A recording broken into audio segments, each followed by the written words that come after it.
വീണ്ടും ജനിക്കുവാൻ ഞാൻ ആഗ്രഹിക്കുന്നു.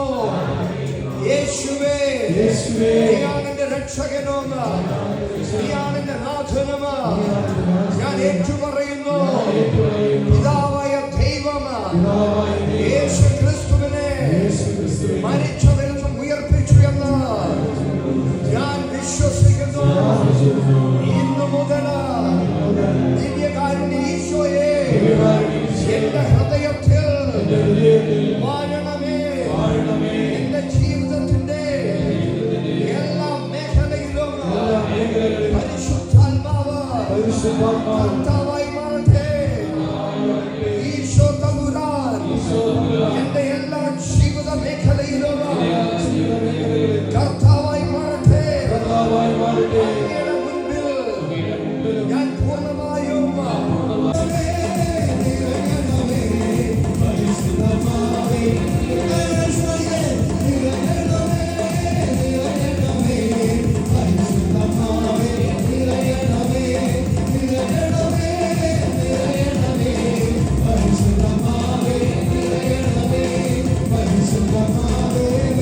അച്ചടക്കത്തോടുകൂടി കണ്ട് ഹൃദയത്തിൽ ആരോടും ക്ഷമിക്കാത്തൊരവസ്ഥ ഉണ്ടാകരുത്.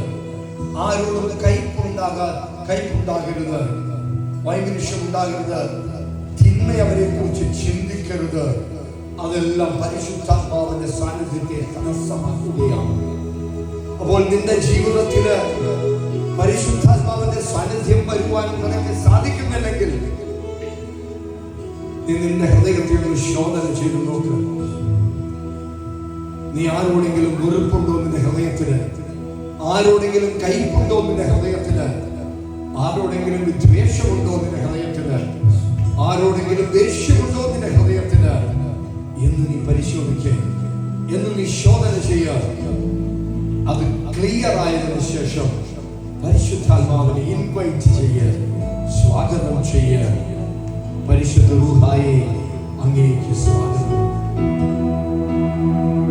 അങ്ങയുടെ മധ്യത്തില് അസാധ്യങ്ങളെ സാധ്യമാക്കുന്ന ക്രിസ്തുവിന്റെ കരങ്ങൾ നമ്മളോടൊപ്പം ഉണ്ടായിരിക്കും.